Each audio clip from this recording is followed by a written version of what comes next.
L'Afrique est un continent qui a subi les plus grandes humiliations de l'histoire. Depuis plusieurs siècles, la situation de l'homme noir en Afrique n'a fait que s'empirer.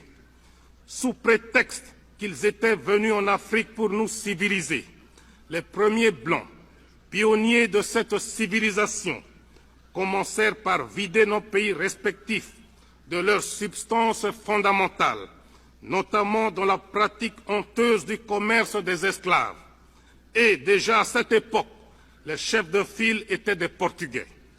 Nos ancêtres n'étaient pas considérés comme des hommes ni même comme des êtres qui ont l'intelligence et les sentiments, mais comme des amas de muscles à qui on demandait des efforts mécaniques, comme on en demande au cheval, au buffle, à l'âne ou au bœuf. L'esclavagisme continuera jusqu'à prendre, au XIXe siècle, des allures d'une véritable catastrophe continentale. Et pour se justifier, ces colonialistes et ces esclavagistes nous opposèrent à nos frères arabes, affirmant leur rôle dans l'esclavagisme. Ils font semblant d'oublier que ces derniers n'étaient que des courtiers et des commissionnaires, car la traite des Noirs était faite au seul profit des Blancs. Les pays colonialistes d'Europe ont d'ailleurs vite compris l'adage qui dit, je cite, « On n'est jamais mieux servi que par soi-même ». Fin de citation.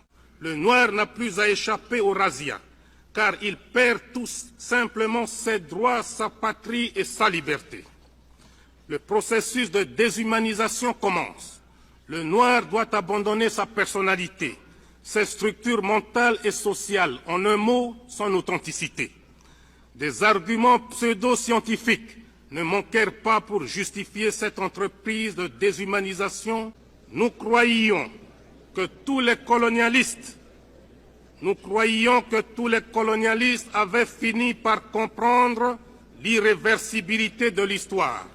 Mais l'expérience actuelle montre que l'Afrique n'est pas encore au bout de ses peines, car les colonialistes livrent encore le combat d'arrière-garde. En effet, des mercenaires blancs, payés par certains pays, avaient cherché à reconquérir même certains pays déjà indépendants. Comment peut-on expliquer qu'un pays comme le Portugal puisse avoir la force de contrôler des grands territoires comme l'Angola, le Mozambique, s'il n'était pas soutenu par des puissances plus puissantes que lui? En effet, le Portugal est un pays économiquement, socialement et culturellement sous-développé, sans démocratie.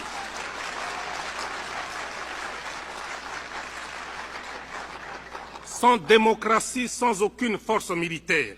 Son seul record est le taux le plus élevé d'analphabètes en Europe. Sa force et son arrogance lui viennent tout droit de son appartenance à l'OTAN, car ce pays, avec ses colonies, est nécessaire stratégiquement pour cette organisation militaire. Entre les deux colonies portugaises, l'Angola et le Mozambique, s'est développée il y a quelques années une situation presque aussi similaire, mais en tout cas scandaleuse. Je veux parler de la Rhodésie. Un certain matin, nous avons appris par la presse qu'après plusieurs discussions secrètes entre le gouvernement de sa très gracieuse majesté britannique et les colons britanniques installés en Rhodésie, ceux-ci s'étaient rebellés contre leur gouvernement, leur pays et leur souveraine, et que les autorités de la Grande-Bretagne étaient incapables de faire changer d'avis leurs compatriotes d'Afrique. La Grande-Bretagne a comme devise « Dieu est mon droit », ce qui, je suppose, signifie que le rôle du gouvernement de ce pays est de faire régner la justice là où il en a l'autorité. En survolant l'histoire de ce grand peuple, on constate qu'il a largement justifié l'existence de cette devise et qu'il a même outrepassé la simple justice pour la confondre avec ce qu'il pouvait appeler le seul droit de la grande île.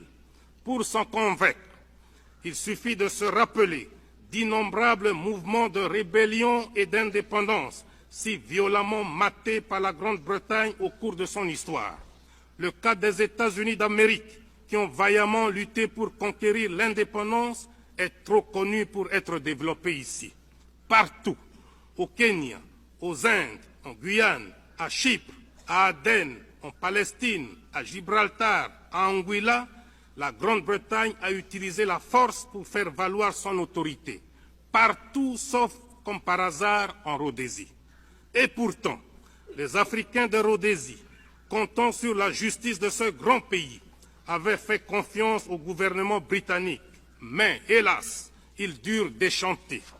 C'est ainsi qu'un jour, 2000 manifestants noirs qui s'étaient nichés dans les arbres aux abords de l'aéroport de Salisbury pour accueillir le Premier ministre Harold Wilson entonnaient une mélopée dont les paroles disaient, je cite, « Nous sommes des nègres, des orphelins de Rhodésie. Personne ne nous aide, personne ne nous aime. » Fin de citation. Les policiers blancs répondaient, je cite, « Laissez donc ces damnés singes, laissez-les remonter aux arbres d'où ils viennent. » Fin de citation. Voilà pourquoi nous dénonçons le racisme.